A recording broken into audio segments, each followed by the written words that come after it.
Rest accelerated constant acceleration. पहले तो मैं इसका डायग्राम बना लूँ, ठीक है। एक हॉरिजॉन्टल एक्सिस बना लूँ, क्योंकि ग्राफ से इसकी सिचुएशन को विजुलाइज करना आसान होता है। अक्सर जिसमें वेरिएबल एक्सेलरेशन हो तो ग्राफ से सॉल्व करना बेटर रहता है ना। नहीं तो वैसे विजुलाइजेशन में दिक्कत आती है, तो समझने में तो ग्राफ ही यूज करो। शायद ग्राफ ना लगे बाद में, वो अलग बात है, किसी और मेथड से भी सॉल्व करो, मगर समझने के लिए ग्राफ बेटर रहता है इसका। Hope you understand. दूसरा एक्सेस ऐसे ड्रॉ कर लेता हूँ, ज़्यादा ही मोटा हो गया।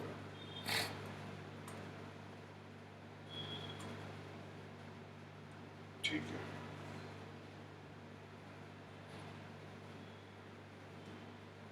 ये पोजीशन टाइम ग्राफ है, नहीं वेलोसिटी।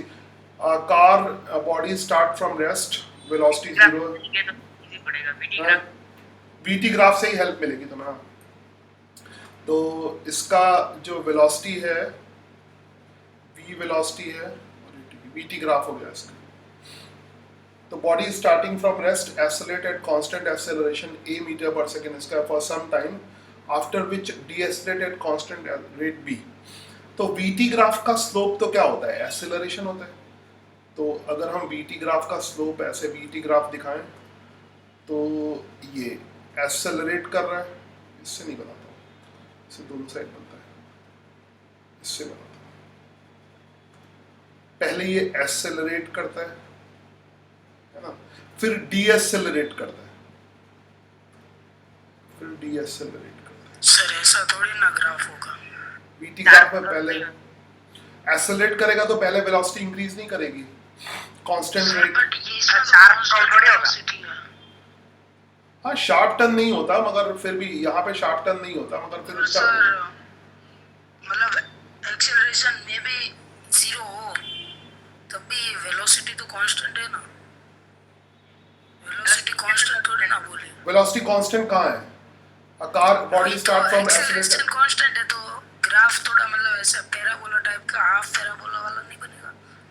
वो तो एक्स टी ग्राफ होगा, वो तो ये तो वीटी ग्राफ है। एक्सेलरेशन तो वीटी ग्राफ का स्लोप क्या होता है? वीटी ग्राफ का स्लोप क्या होता है? एक्सेलरेशन होता है। ओके सर, एक्सेलरेशन होता है। तो एक्सेलरेशन तो यहाँ पे कांस्टेंट है ना, तो वीटी ग्राफ का स्लोप कांस्टेंट होगा। यस सर, ये स्लोप कांस्टेंट होगा ना, वीटी ग्राफ का स्लोप कांस्टेंट है। और ये एब्रप्ट चेंज नहीं होता, मगर फिर भी इसमें ये शार्प टर्न नहीं होगा, मगर उसको इग्नोर करते हैं। उसके बाद डीएक्सेलरेट करता है।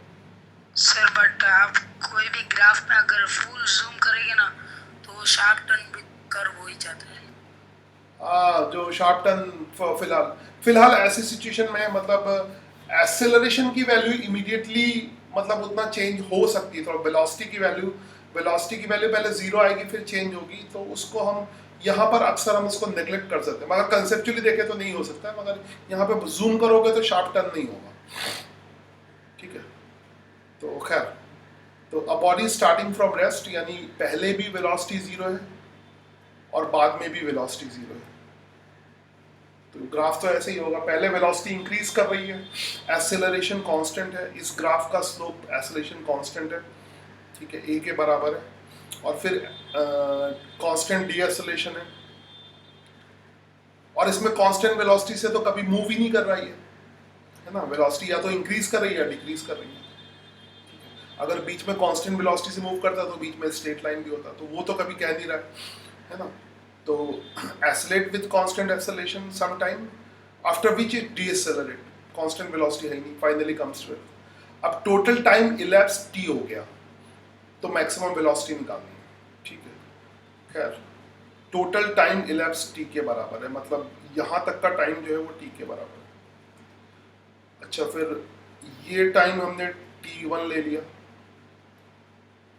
इसको ग्राफ से ही कर सकते हैं, ये टाइम t1 ले लिया, तो मैक्सिमम वेलोसिटी निकालनी है, तो ये वेलोसिटी मैक्सिमम होगी, ये मैक्सिमम वेलोसिटी होगी, ये मैक्सिमम वेलोसिटी निकालेंगे, ठीक है। तो कैसे निकालेंगे ये मैक्सिमम वेलोसिटी? इसका तो एक्सेलरेशन पता है ना, टोटल टाइम t के बराबर है इस सेगमेंट में, नाउ इसमें इनिशियल इसका अगर ग्राफ से ही सॉल्व करना है तो ये चीज़ तो ए के बराबर है, यानी अगर ये एंगल थीटा है मान लो, अगर थीटा वन एंगल ले लो इसको, तो टेन थीटा वन की वैल्यू ए के बराबर है, टेन थीटा वन की वैल्यू ए के बराबर है, ठीक है। और अगर ये एंगल थीटा टू लेते हो तो ऑब्वियसली ये वाला एंगल भी थीटा टू के बराबर हो जाएगा, तो इसका स्लोप एक्सेलरेशन के बराबर होता है, तो टेन थीटा टू की वैल्यू बी के बराबर हो जाएगी। ज्योमेट्रिकली भी इसको सॉल्व कर सकते हो, कोई इक्वेशन लगाने की जरूरत ही नहीं है, नीचे की तरह वैसे, ठीक है। तो अब यहाँ पर टाइम ये t1 की निकालना क्या है, मैक्सिमम वेलोसिटी निकालनी है। सो मैक्सिमम अगर तुम्हें वेलोसिटी निकालनी है, ठीक है, तो आराम से निकाल सकते हो। यहाँ पर फिर मैं 0 से t1 लूँगा, ये t माइनस t1 ले लूँगा। एक काम करता हूँ, उससे बढ़िया ये बेटर रहेगा कि मैं ऐसे इतनी डिस्टेंस, ध्यान रखना, ये टाइम t1 ले लेता हूँ, थोड़ा कंफर्टेबल रहेगा, है ना।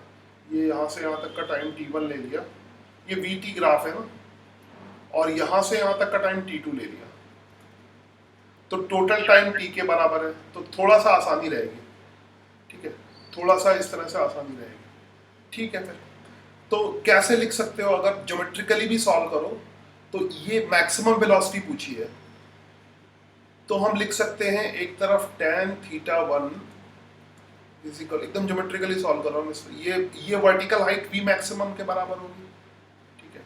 तो v maximum upon tan theta is equal to perpendicular upon base, तो ये आ जाएगा v maximum upon t, v max, v m ही लिख देता हूँ इसको, मैक्स बार बार लिखने में तकलीफ होगी, ध्यान से देखो, बहुत है ना, अलग तरीके से हम इसको सॉल्व कर रहे हैं, जो भी, तो ये t1 लिख लिया। फिर tan थीटा वन, यानी ये tan थीटा वन तो खैर a के बराबर है, एक्सेलरेशन के बराबर है, तो a इज इक्वल टू क्या हो जाएगा, vm अपॉन t1। एकदम बचपन के सिंपल लॉजिक लगा रहे हैं, कोई रटने वाली चीज नहीं है इसमें। तो मैक्सिमम वेलोसिटी तो किसके बराबर होगी, a इंटू t1, मगर हमें t1 तो नहीं पता है, तो अब दूसरी साइड से देखता हूँ, ठीक है, दूसरी साइड से देखो क्या होता है, दूसरी साइड से कितना हो जाएगा, tan theta two is equal to, उसमें भी परपेंडिकुलर किसके बराबर होगा, vm के बराबर, और बेस t2 के बराबर होगा, तो दिस इज vm अपॉन, ठीक है। सो यहां भी tan थीटा टू की वैल्यू b के बराबर है, वो डीएक्सेलरेशन है, ये आ जाएगा vm अपॉन t2। इसको फर्दर सॉल्व कर लें, इसका मतलब vm इज इक्वल टू क्या आ जाएगा, b इंटू t2, ठीक है। अब या तो t1 पता चल जाए या t2 पता चल जाए, हम दोनों इक्वेशन को इक्वेट कर सकते हैं, दोनों में vm सेम है, तो you can write at1 is equal to bt2, at1 is equal to bt2, ठीक है। तो ये इक्वेशन यूज कर सकते हैं, और हमें ये भी पता है, सिंपल इक्वेशन का गेम है, ये भी पता है कि t1 एंड t2 का जो सम है that is equal to t। अब हम किसी को भी फाइंड कर ले, ठीक है, हम कुछ भी फाइंड कर ले, t2 फाइंड कर ले या t1 फाइंड कर ले, लेट ऑफ t1 फाइंड करते हैं, तो t1 फाइंड करना है तो t2 की जगह क्या रख देंगे, at1 अपॉन b, तो यह आ जाएगा t1, और t2 की जगह, हाँ, t2 की जगह क्या रखोगे, at1 upon b, at1 upon b is equal to, minus minus नहीं होगा कुछ, सीधा ही रखेंगे, ठीक है, ध्यान से देखो, तो t1 कॉमन ले लो,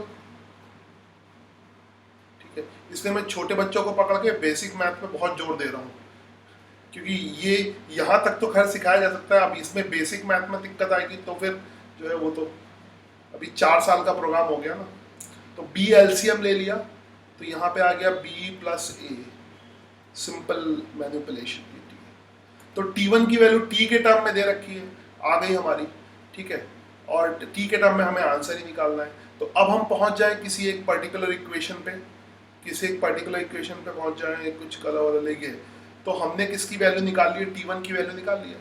तो Vm हम ये वाली इक्वेशन ले लेते हैं, तो यहाँ पे लिख लेते हैं बाकी इसमें Vm इज इक्वल टू क्या हो जाएगा, A T1 और A इंटू T1 की वैल्यू आ चुकी है BT upon A plus B, ठीक है। तो ये मैक्सिमम वेलोसिटी आ गई, तो ये आ गई AB upon A plus B into T। तो आई होप कि समझ में आ गया होगा, ये पहला आंसर है इसका।